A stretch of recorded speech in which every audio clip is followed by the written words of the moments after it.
கன்னியாகுமரிக்கு போனோம், முதல் முறை போனோம். செகண்ட் டைமு மறுபடியும் கேஸ் ஆயிடுச்சு வாங்கினது. நாங்கள் ஒவ்வொரு டைமும் நாங்கள் போகும்போதும் எங்களால் தான் கேஸ் ஆயிடுச்சுன்னு எங்களை 4 டைம் வர வச்சார். நாங்கள் எதுவுமே கேஸும் பண்ணுறதில்ல, இது பண்ணுறது. இவர் இந்த மாதிரி போய் பேசினே வந்து நிற்கிறாரு. எங்களுக்கு இது தெரியாது. லாஸ்ட்டில் நீங்கள் பால் குடம் அபிஷேகம் பண்ணிவிட்டு கல் எங்களுக்கு கிடச்சிச்சு, வைரக்கல் கிடச்சிச்சு. இந்த வைரக்கல்லை விற்றுட்டு உங்களுக்கு ஒவ்வொருத்தருக்கு 1 லட்சம் கட்டினா 10 லட்சம் கொடுக்குறேன்னு சொல்லிட்டு சொன்னார். சரின்ட்டு நீ இதை நம்பி நாங்கள் கல் காமிச்சாங்க. உங்கள் கோவிலில் வைரக்கல் கிடச்சிக்குதுன்னு எங்களுக்கு ஃபோனில் அனுப்பிச்சிருந்தார். ஃபோனில் அனுப்பிச்சி இதெல்லாம் பார்த்து உண்மை தான் இருக்கும் அப்படின்னு சொல்லிட்டு நாங்கள் என்ன பண்ணோம், பார்த்துட்டு மக்கள் எல்லோரும் 1 லட்சம் மடங்கு. நான் கட்டே மாட்டேன். திருவண்ணாமலையில் போய் பேசணும், பன்னீர் செல்வம் ரெஸ்டாரண்ட்ஸில் பேசி மழையெல்லாம் பேசிட்டு வந்து, சரி இதெல்லாம் நீங்கள் என்ன பேட்டி கொடுத்தாலும் வேலைக்கு ஆகாதுன்னு சொல்லிட்டு எங்களை பிளாக்மெயில் பண்ணியிருக்கிறோம். ஒருத்தர் மேலே ஒருத்தர் போய் சொல்லி இது பண்ணிருங்க, சண்டை விட்டுருங்கிறாரு.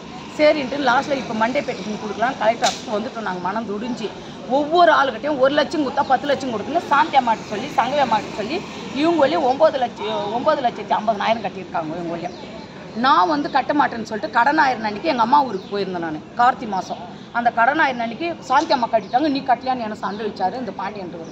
சரி நான் ஊருக்கு வந்திருக்கிறேன், ஏன் நான் போய் மக்களுங்களை கேட்குறேன். நான் கட்டே மாட்டேன்னே சொன்னேன். நான் மக்களுங்க கட்டுன்றாங்க, நீ ஏமா வாங்கி கட்ட மாட்டேன்னு என்னை கேட்டினாரு. சரி நான் வந்தேன், மக்களுங்கிட்ட வாங்கி கட்டினேன் ஜிஎஸ்டி வரி. அதுக்கு நான் சொன்னேன், ஐயா எல்லோரும் இல்லைன்றாங்கல்ல, எல்லாம் வயிற்று பொழப்புக்காக அன்னாடம் காய்ச்சிட்டு அன்னாடுன்னா 1 லட்சம் கொடுத்தா 10 லட்சம் கொடுக்குறேன்னு சொல்லுமா அப்படின்னு சொல்லிட்டு சொன்னார்.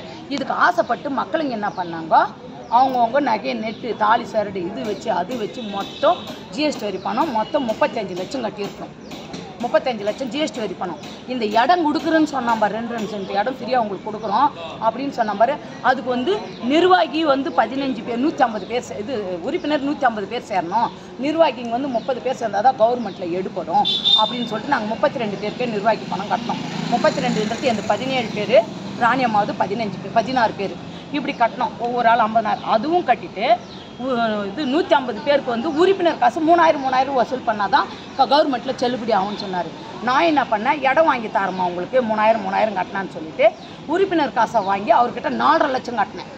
4.5 லட்சம் கட்டினேன். அப்புறமா உனக்கு கார் கொடுக்குறேன்னு சொல்லிட்டு சொன்னார். அதுக்கு 15,000 கட்டினேன். ஒரு வீடு எத்துமே கட்டுற வீடு எத்துமே காமிச்சிட்டு இதுதாம்மா கவர்மெண்ட்டில் கொடுத்த வீடு, உங்களுக்கு ரிஜிஸ்டர் பண்ணுறேன். ராணியம்மாவை நீ 1.25 லட்சம் பத்து ரிஜிஸ்டர் பண்ணிங்கன்னா உங்களுக்கு ஒரு ராணியம்மா இருந்துங்க என்ன பண்ணலான்னு சொல்லிட்டு ராணியம்மா பாதி நான் பாதி போட்டு கட்டிங்கன்னா லாஸ்ட் ராணியம்மா ஒதுக்கிட்டாங்க. அதுக்கு 1.25 லட்சம் நான் கட்டினேன். வீடு ரிஜிஸ்டர் பண்ணி கொடுக்குன்னு சொல்லி 1.25 லட்சம் ஒன்று, 15,000 காருக்கு ஒன்று, நிர்வாகி காசு வந்து 17 பேருக்கு வந்து நான் 8.5 லட்சம், தவறுனா உறுப்பினர் காசு வந்து 4.5 லட்சம், 3000 இதெல்லாம் சேர்த்து ஒரு 30 லட்சம், மொத்தம் 65 லட்சம் அவங்ககிட்ட நாங்கள் இழந்துட்டு இருக்கிறோம். இதை கேட்க வந்ததுக்கு நான் எனக்கு ஸ்பெஷலாக பணம் கூப்பிட்டு எனக்கு 25 லட்சம் கொடுத்துட்டேன், இந்த அம்மா 15 லட்சம் கொடுத்துட்டேன், போய் மோகன அம்மா கேளுங்க ஒதிங்க அப்படின்னு சொல்லி மக்களை புரளி கலப்பி விட்டுருங்கிறான் பாண்டியன். நாங்கள் சத்தியமாக வாங்கலை கருப்புங்க ஒருத்தருன்னு சொன்னால் மக்கள் நம்மளை எங்களை அடிக்கிறதுக்கு வராங்க. மனம் துடிஞ்சு போய் கலெக்டர் ஆஃபீஸில் பேட்டி கொடுக்க வந்திருக்கிறோம். இதுதான். நன்றி, வணக்கம்.